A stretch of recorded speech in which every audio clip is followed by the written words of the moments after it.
The diamond sparkled mockingly as my sister twirled her hand in the sunlight streaming through our parents' living room window. That's when I first felt something was terribly wrong. I'm Brinley, and I've spent 29 years being the family's afterthought. The less pretty one, the less successful one, the less everything compared to my perfect sister Amelia. But I thought I'd finally broken free from her shadow when Riker proposed to me 6 months ago. It's just so romantic, Amelia gushed, still admiring her hand. The way he surprised me at the gallery opening last night. I mean, who proposes with their sister's old engagement ring? My stomach dropped. What are you talking about? She blinked those wide, innocent eyes at me. Oh, didn't Riker tell you? He said you two had talked it through and decided to call things off. That you agreed the ring would be perfect for me instead. He what? My voice came out as a whisper. I grabbed my phone, hands shaking as I pulled up Riker's number. Straight to voicemail.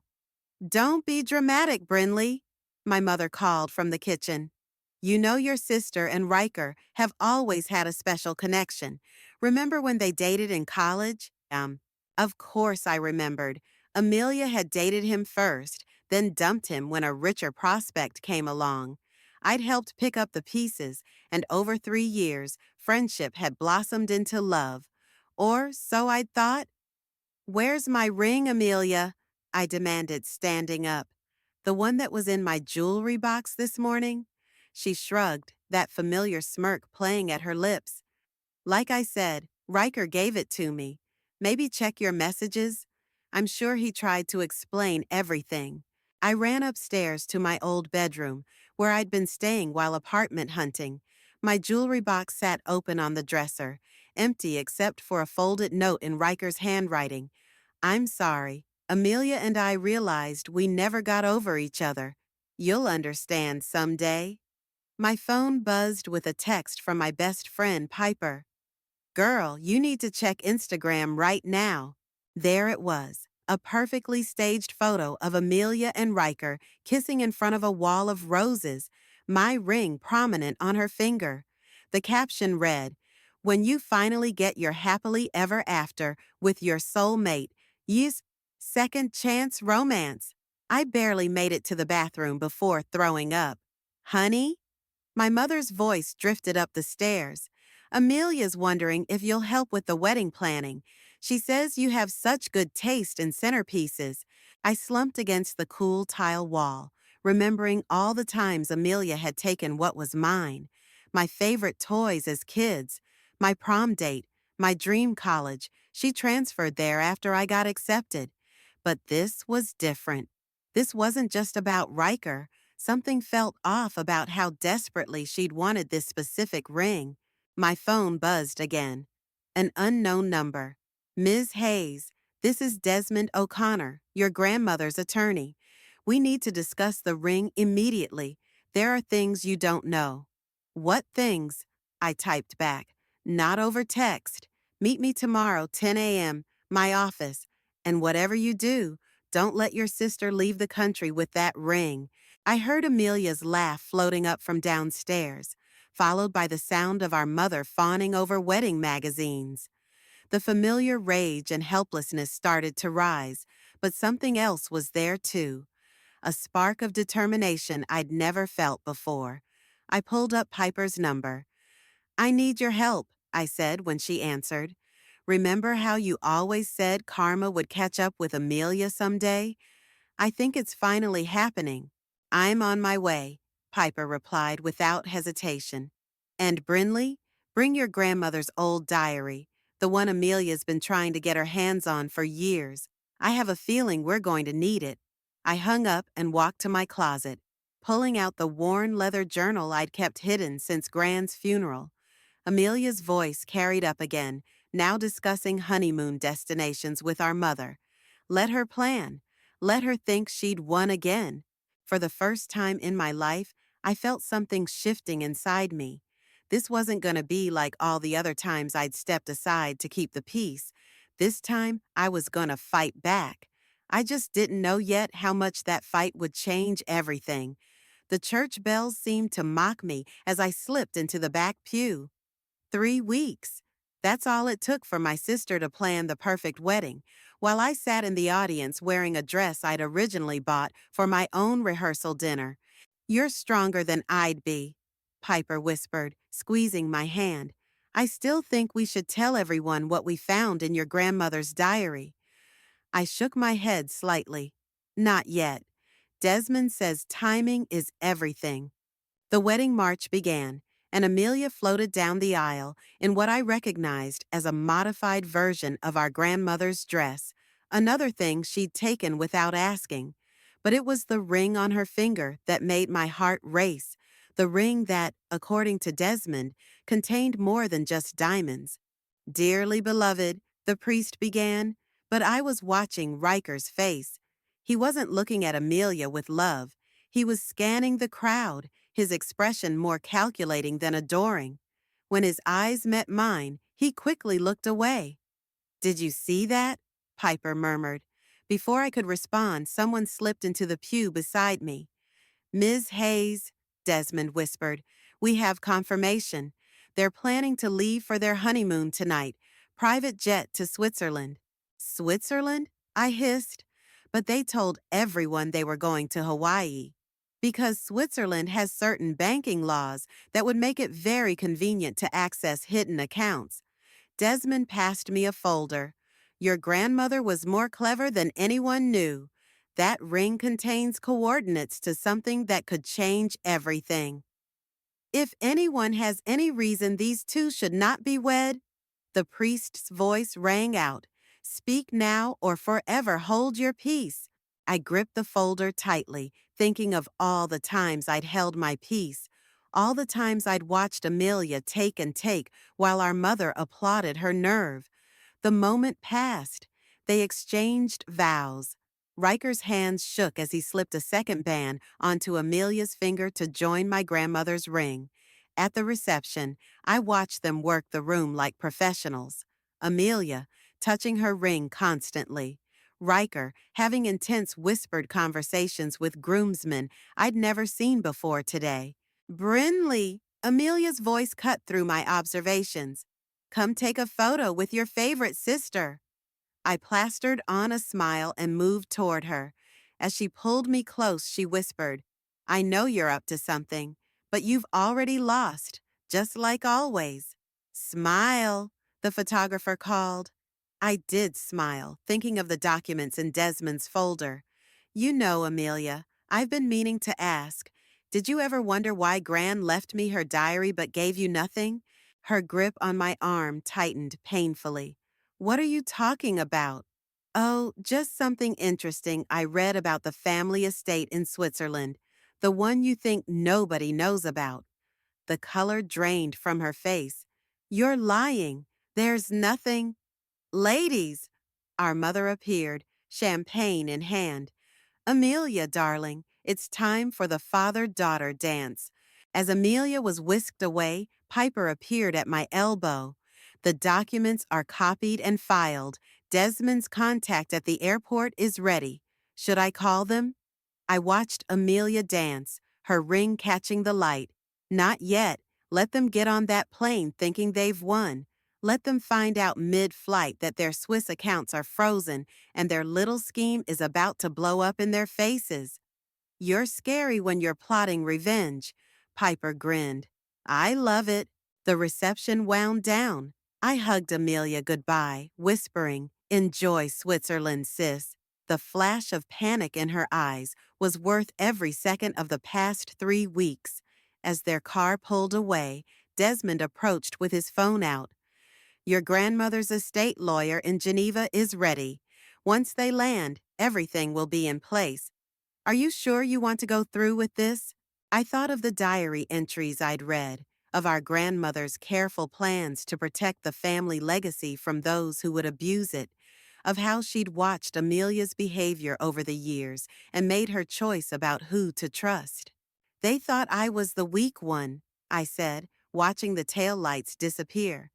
The quiet one who would just accept whatever happened. They never wondered why Gran spent so much time teaching me about the estate management, about investments, about building something meaningful. My phone buzzed. A text from an unknown number. Plane tracking activated. Will alert when they cross into Swiss airspace. Now we wait, Piper said, linking her arm through mine. How long until they realize that ring is more than just jewelry? I smiled, thinking of the microscopic USB drive hidden in the setting. Oh, I'd say somewhere over the Atlantic, they'll figure it out. And by then, it'll be too late. They've just reached cruising altitude, Piper announced, watching the flight tracker on her laptop. We'd set up a command center of sorts in my apartment, with Desmond pacing by the window and his assistant monitoring various feeds. My phone rang, a video call from Amelia. I put it on speaker. "What did you do?" she snarled, her face illuminated by the airplane's dim lighting. "Our cards were just declined at the airport lounge." "Really? How embarrassing for you." I kept my voice light. "Have you taken a close look at that ring yet?" Riker's face appeared next to hers. "Brinley, whatever game you're playing." "Oh, like the game where you stole my ring and married my sister? That kind of game?"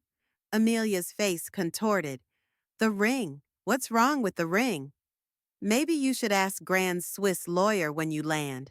I'm sure he'll be very interested in meeting you." The video shook as Amelia presumably yanked the ring off her finger. "Riker, look at this. There's something in the setting." I watched their faces as realization dawned. The tiny seam in the platinum band, the hidden compartment that had been there all along. "Impossible," Riker muttered. "The documents were supposed to be in the safe?" I finished for him. "The one you two broke into last month? Gran was smarter than that. She knew exactly who would try to steal her legacy." Amelia's face went from angry to pleading. "Brinley, please, you don't understand. We needed. What I understand is that you both thought you could access Gran's Swiss accounts if you had this ring. What you didn't know is that she left everything to me 6 months ago. The estate, the accounts, all of it." "That's not possible," Amelia shrieked. "Mother said I was getting the inheritance." Desmond stepped into frame. "Actually, Miss Hayes, your grandmother was quite clear. The estate goes to Brinley, along with full control of the family's charitable foundation." The plane's captain's voice crackled in the background, announcing turbulence. Amelia ignored it. "We're already over the ocean," she hissed. "You can't stop us from reaching Switzerland." "True," I agreed, "but I can make sure there's nothing left for you when you get there. Check your email, sis."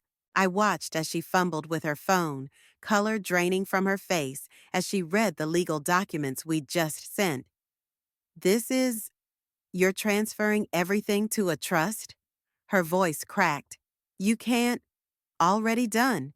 As of 10 minutes ago, the estate is part of a charitable foundation dedicated to helping women rebuild their lives after betrayal." Poetic, don't you think? Riker grabbed the phone. "Listen to me. We can work something out. Split the inheritance." "Like you split your vows between sisters?" Piper cut in. "Not happening." The turbulence warning dinged again. I could see panic setting in as they realized their carefully planned scheme was unraveling. "What are we supposed to do now?" Amelia demanded. "Just turn around?" "That's exactly what you're going to do," Desmond stated. "Unless you'd like the Swiss authorities to meet you at the gate. I hear they take financial fraud quite seriously." My phone buzzed with another call. The estate's caretaker in Geneva. I switched over briefly to confirm everything was secured, then returned to Amelia's increasingly desperate face. "You've ruined everything," she sobbed. "Mother will never forgive you." "Funny, I was just thinking the same about you." I leaned closer to the camera. "By the way, I've arranged for a car to pick you up when you land. It'll take you straight to your new apartment." "What new apartment?" "The one I found for you in that charming little suburb you always made fun of. Don't worry, I paid for 3 months' rent. Should give you time to find jobs. Jobs? Riker looked like he might be sick. Well, you didn't think I'd let you keep living in the condo Gran owned, did you?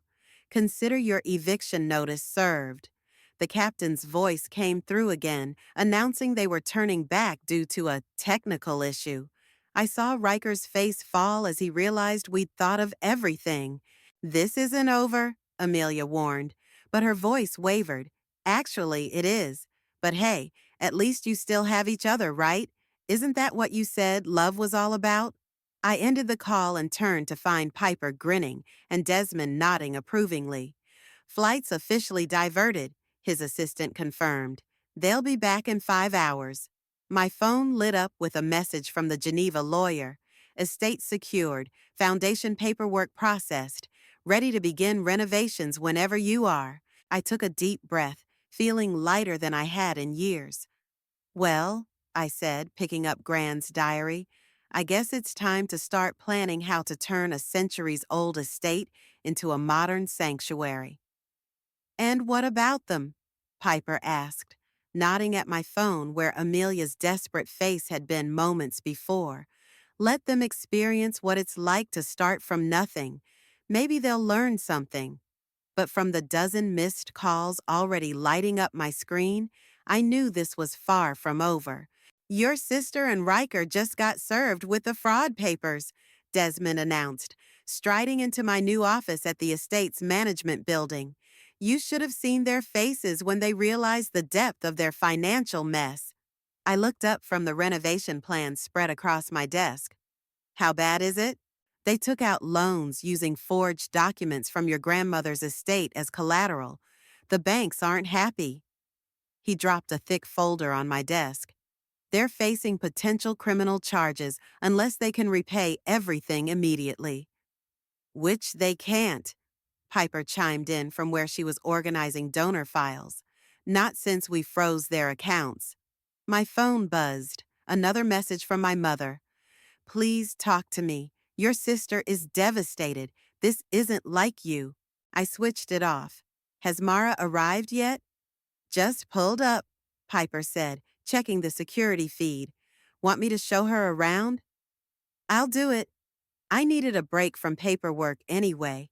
Mara was exactly as I remembered her from our brief meeting at a women's business conference, sharp, confident, and radiating competence.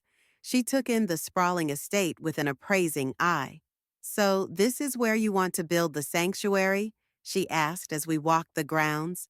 The main house has 30 rooms, I explained. We can convert it into temporary housing for women rebuilding their lives after betrayal or abuse. The East Wing will be for counseling and legal services. And you're sure about using your own story in the marketing? Before I could answer, a commotion erupted at the front gate. Amelia's voice carried across the lawn, shrill and demanding. Let me in. This is my family's property. I nodded to security to let her through. She stormed up the path, mascara streaked down her face, clutching a stack of papers. Is this some kind of joke? She thrust the documents at me. They're saying we owe millions. They're threatening to arrest Riker. Fraud tends to have consequences, I replied calmly. Mara watched with interest as Amelia's face reddened. You have to help us, she pleaded. Mother can't even look at me now that everyone knows what we did. Riker's firm put him on leave. We have nothing. Funny how that feels, isn't it? I'm your sister. You were my sister when you stole my fiancé, when you took Gran's ring, when you tried to steal her estate. I gestured to the building behind us. But look what came of it. This place will help hundreds of women now. Mara stepped forward. Ms. Hayes, I work with domestic violence survivors. Would you like me to connect you with some resources? Amelia recoiled. I'm not some charity case. Brinley, please, we can work something out. Actually, we can. I pulled out a contract I'd had prepared. Sign over any remaining claim to Gran's estate, agree to attend therapy, and get a job. A real one, not another position at Mother's Charity. Do that, and I'll help handle the legal fees. You're blackmailing me? I'm offering you a chance to become a better person, more than you ever gave me. Her hands shook as she stared at the contract. And if I refuse, then I let the fraud investigation run its course. Your choice. Just then, Piper emerged from the building. Brinley, the contractor needs to review the plans for the counseling center, and that reporter is here for the interview about the foundation. Amelia's eyes widened. Reporter? Jeremy from the Daily Post, I confirmed. He's very interested in doing a feature story about turning a family betrayal into a force for good. You wouldn't dare. Watch me. I turned to Mara. Shall we continue the tour? I'd love your input on the trauma recovery spaces. Amelia grabbed my arm. Wait, I'll sign, but I need time to think about the other conditions. You have 24 hours. I handed her my card. My lawyer's number is on there. Call when you're ready to face reality. As she walked away, shoulders slumped, Mara nodded approvingly. You're handling this better than most would. I had a good teacher, I said, thinking of Grant's diary entries about forgiveness and growth. Sometimes people need to lose everything to find their way. Speaking of finding ways, Piper called out, Jeremy's asking if you're ready to tell your story. Are you sure you want to go public with all of this? I looked at the estate, imagining it filled with women reclaiming their lives. Thought of all the others out there who needed to know they weren't alone. Yes, I said firmly.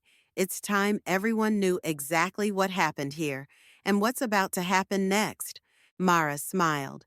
Well then, let's make sure we give them something worth talking about. We walked back toward the building, leaving Amelia's diminishing figure behind us. The weight of her betrayal was finally lifting, replaced by something stronger, purpose. The first residents arrive tomorrow, I told Jeremy as he set up his recording equipment in the newly renovated main hall. 6 women, all starting over after different types of betrayal. And your sister? He asked, adjusting his microphone. Has she met your conditions? Before I could answer, Piper burst in. Brinley, you need to see this. Riker's outside. I followed her to the security monitors. Sure enough, there he was, pacing by the front gate in an ill-fitting suit that had clearly seen better days. Should I call security? Mara asked, appearing beside us. No, I'll handle this. I straightened my jacket and headed outside, aware of Jeremy trailing behind with his camera. Riker looked worse than I'd expected. Dark circles under his eyes, unshaven, his former polished appearance gone. You look terrible, I said, stopping a few feet away. Yeah, well, losing your job and facing criminal charges will do that. He ran a hand through his unkempt hair. Amelia left me. Karma's interesting that way. I deserve that. He pulled out a wrinkled envelope. I came to give you this. It's a full confession about the fraud scheme, how we planned it, when we started forging documents, everything. I took the envelope but didn't open it. Why now? Because Amelia's gone to stay with your mother in Florida, claiming I forced her into everything. She's throwing me under the bus to save herself. He laughed bitterly. Guess I should have seen that coming. Jeremy stepped forward. Mr. Brooks, would you be willing to go on record about this? Riker noticed the camera for the first time. Is this some kind of setup? No, I said. This is karma giving you a choice. Tell the truth now, or let Amelia control the narrative, your decision.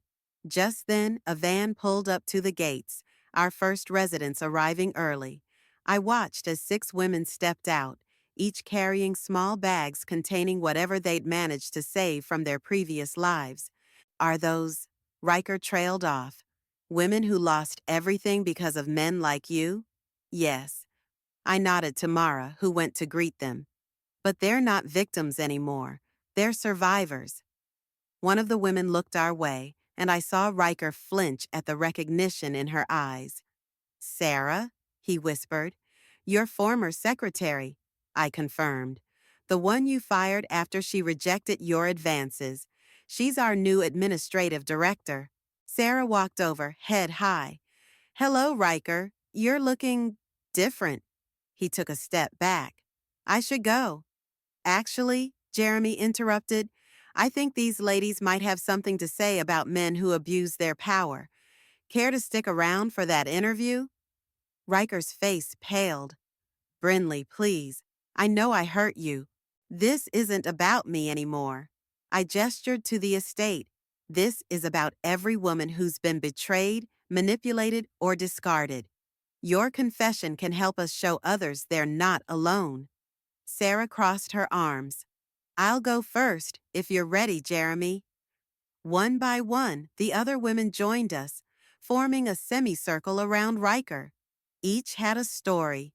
Each had lost something: jobs, homes, dignity, and each was here to reclaim their power. Okay, Riker said quietly. I'll tell everything, but not for you, Brinley. For them. He nodded toward the women. Because they deserve the truth. 4 hours later, I watched the last interview wrap up. Riker had spoken for nearly an hour, detailing not just our story, but years of misconduct. Jeremy was practically glowing at the material. This will make one hell of a story, he said, packing up his equipment. The estate, the revenge, the transformation into something bigger. It's perfect. Piper handed me a tissue. I hadn't realized I was crying until then. Happy tears? She asked. Relieved tears. I watched as Sarah showed the other women to their rooms. For the first time, I feel like losing everything was worth it. Look what we built from the ashes. My phone buzzed. A text from Amelia. Saw Riker at the estate. Mother says you're trying to destroy our family name. I typed back, no, I'm rebuilding it into something worthwhile. You're welcome to be part of that if you're ready to change. The contractor finished the east wing, Mara reported, joining us. We can start the support groups next week. Through the windows, I could see the women exploring their new home, some already talking and laughing together. In just hours, they'd formed the kind of supportive bond that Amelia and I never had. Should we tell them about the job training program starting next month? Piper asked. I smiled, watching the sun set behind the estate that had become so much more than just revenge. Let them settle in first. They have time now. We all do. For the first time since this all began, I felt completely at peace with where I'd landed. Sometimes losing everything is just the universe's way of showing you what you're meant to build instead. Breaking news: Socialite Sisters scandal leads to women's sanctuary. The headline blazed across my tablet screen. Jeremy's article had gone viral overnight, and my phone hadn't stopped ringing since dawn. Good Morning America wants an interview, Piper announced, bursting into my office. And there's a Hollywood producer asking about movie rights. Tell them no. I was watching the security feed where reporters had gathered at the gates. This isn't about fame. Sarah knocked and entered, looking concerned.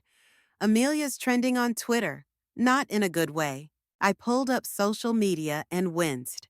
The internet had latched onto Riker's confession, particularly the parts about Amelia's history of manipulation. Old acquaintances were coming forward with their own stories. Your mother's here, Mara's voice crackled through the intercom. She's quite upset. Send her up. My mother burst in moments later, waving a newspaper. How could you, exposing our family like this? Amelia's been hospitalized for anxiety. Maybe she should have thought about consequences before stealing my fiancé and committing fraud. I replied calmly. She's your sister.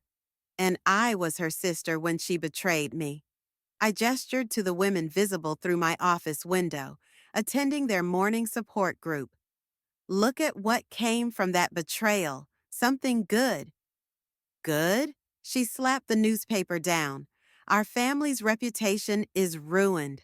No, it's being redefined. Gran would be proud. Your grandmother? She laughed bitterly. She'd be horrified at this publicity. Actually, Desmond said, entering with a folder, I have evidence suggesting otherwise. He pulled out a letter. This was in her safety deposit box to be opened if the estate ever made headlines. I took the letter, recognizing Gran's handwriting. To whoever is reading this, if this letter has been opened, it means someone finally had the courage to expose the truth. Our family's wealth was built by strong women, then nearly destroyed by those who valued appearance over substance. I trust that whoever received my estate has found a way to restore its true purpose, helping others rise from adversity. With love and pride, Eleanor. My mother sank into a chair, face pale. She knew, all this time. She knew everything, Desmond confirmed, including how you and Amelia tried to access the Swiss accounts 3 years ago. A commotion outside drew our attention. Through the window, I saw Riker approaching the gates, surrounded by reporters. What's he doing here? Piper demanded. We watched on the security feed as he faced the cameras. I'm here to make additional statements about my actions and to begin mandatory counseling as part of my plea agreement. The reporters surged forward with questions.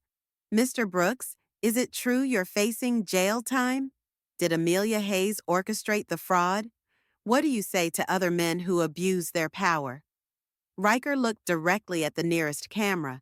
I'm here because facing consequences means more than just legal penalties. It means confronting the harm you've caused and working to become better. My mother stood abruptly. This is insanity. I'm calling our family lawyer. Your family lawyer works for me now, I informed her. The entire legal team does. They're helping our residents with their cases. Cases? Workplace harassment, domestic violence, financial abuse. I pulled up our case files. Turns out there are a lot of Amelias and Rikers in the world. We're helping their victims fight back. Sarah stepped forward.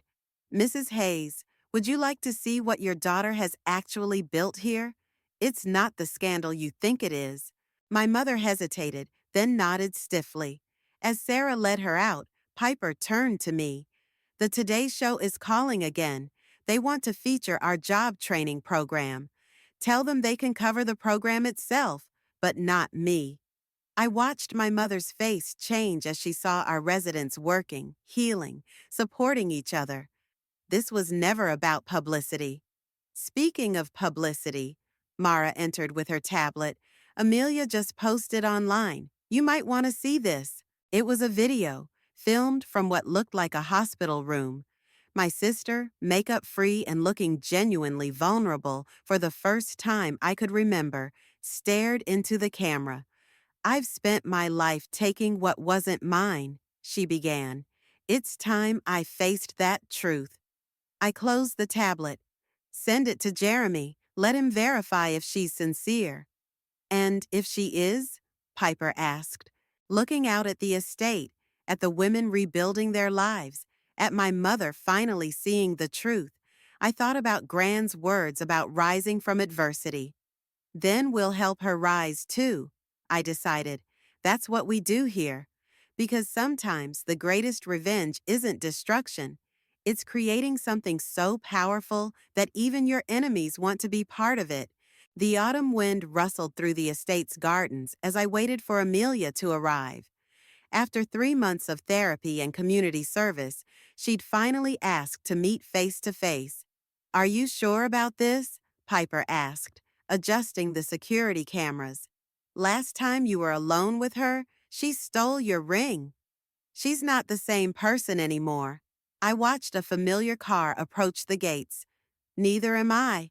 Amelia stepped out looking nothing like the polished socialite she'd once been. Simple jeans, minimal makeup, hair pulled back naturally. She carried a cardboard box. The cameras are rolling, Sarah reminded me through my earpiece. Just in case. I met Amelia at the garden bench where Gran used to read to us as children. She set the box down carefully. You look Healthy, I offered. Therapy helps. She managed a small smile. So does working at the women's shelter. Real work, not just charity galas. I heard you're leading support groups now. Turns out I'm good at helping other recovering narcissists. She pushed the box toward me. These belong to you. Inside were photos, jewelry, even childhood toys, things she'd taken from me over the years. At the bottom lay Gran's ring. Riker had it in his apartment, she explained. I got it back before he started his jail time. I lifted the ring, remembering how different everything had been when it was last in my possession. Why now? Because I finally understand what Gran was trying to teach us. Amelia's voice cracked. She left you the estate because you knew how to help people, not just use them. A group of residents walked past, heading to their afternoon classes. Some nodded to me, but several glared at Amelia. They hate me, she observed quietly. They hate what you represented, the person who took advantage of others without consequence. Like I did to you. She wiped her eyes. I saw the latest segment about the sanctuary on TV. 43 women helped in 3 months. 200 more on the waiting list. We're opening a second location next spring. Using the money from my frozen accounts? And Riker's seemed fitting. She nodded, then pulled out an envelope. My therapist helped me write this. It's everything I never said. About why I hurt you, why I was so desperate to have what you had. I don't need, please. She pressed it into my hands. I know it doesn't fix anything, but you deserve to understand. Just then, my mother's voice carried across the garden. Girls, what are you doing out here? She approached cautiously, looking between us. 3 months of seeing the sanctuary's work had softened her, but she still struggled with our new reality. Amelia was just returning some things, I explained. Including my pride, Amelia added. She turned to our mother. Mom, I need to say something. Darling, you don't. I do. You helped make me what I was, always praising my manipulation, rewarding my cruelty. We need to talk about that, in therapy, together. Our mother's face crumpled. I never meant, I know, but meaning well doesn't excuse the damage. Amelia stood. My counselor has openings on Thursday. I watched my mother's internal struggle play across her face before she nodded slowly. Good, Amelia said, because I'm tired of being the person you raised me to be. She turned back to me. And I'm sorry I tried to destroy the person Gran raised you to be. My earpiece crackled. Incoming call from the governor's office, Sarah announced. They want to discuss state funding for expansion. Tell them I'll call back. I studied my sister's face, seeing genuine remorse for the first time. Would you like to see what we've built here? Really see it? I'd like that. She glanced at the ring in my hand. What will you do with it? I slipped it onto my finger, feeling its weight. Keep it as a reminder, not of what I lost, but of what I found. And me? What happens to me now? I thought of Gran's words about rising from adversity.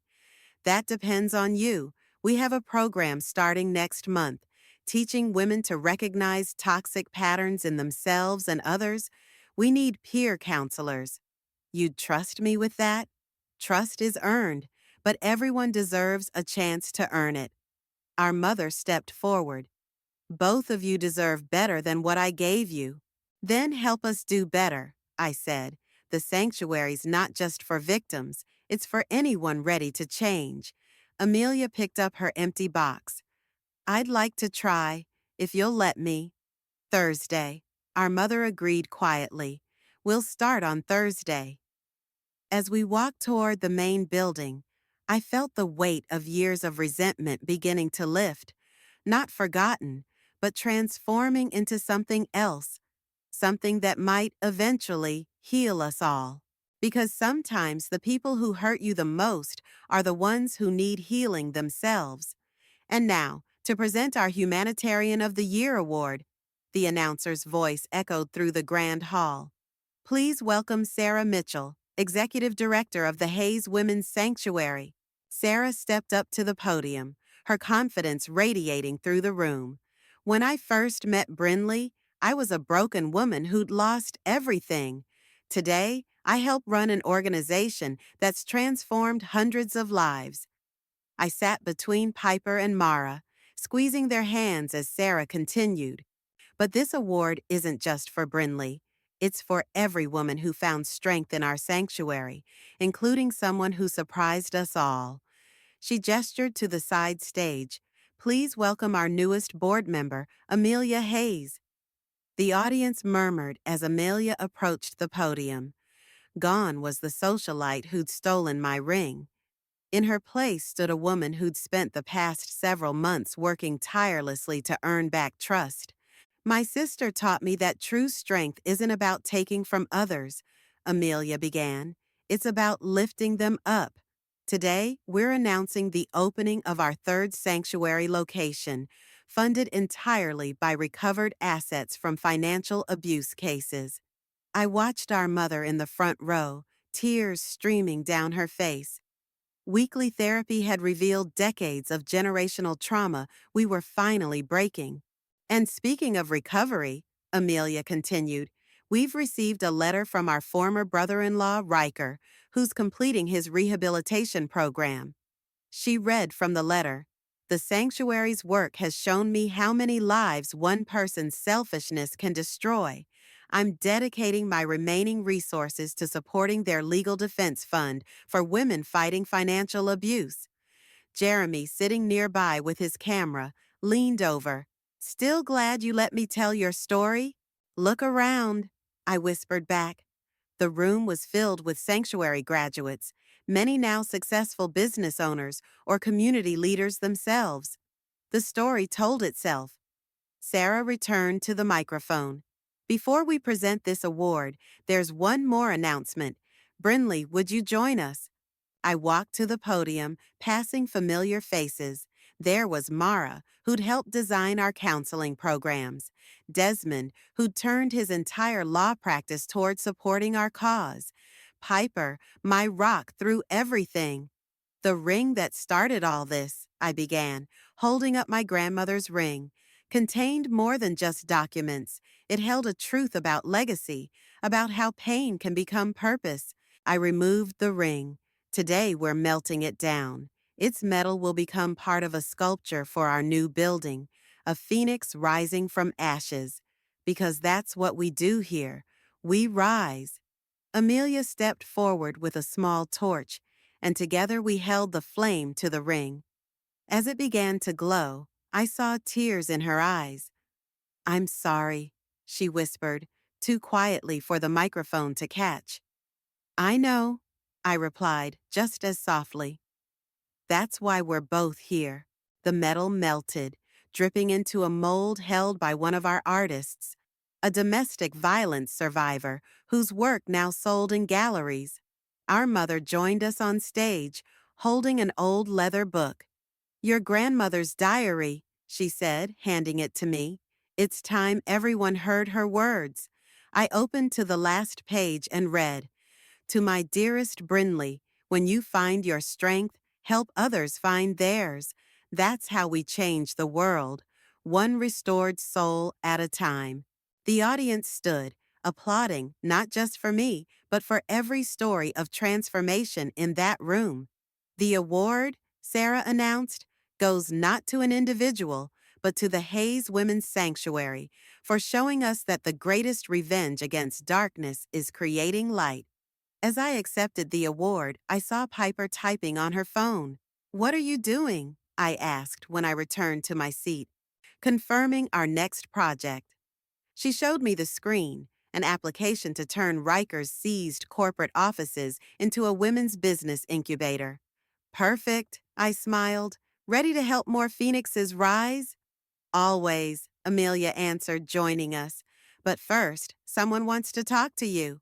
She nodded toward the back of the room, where a young woman stood nervously clutching a familiar-looking ring. Her fiancé took everything, Amelia explained. She found us because of the article Jeremy wrote. I walked over to the woman, seeing my past self in her tears.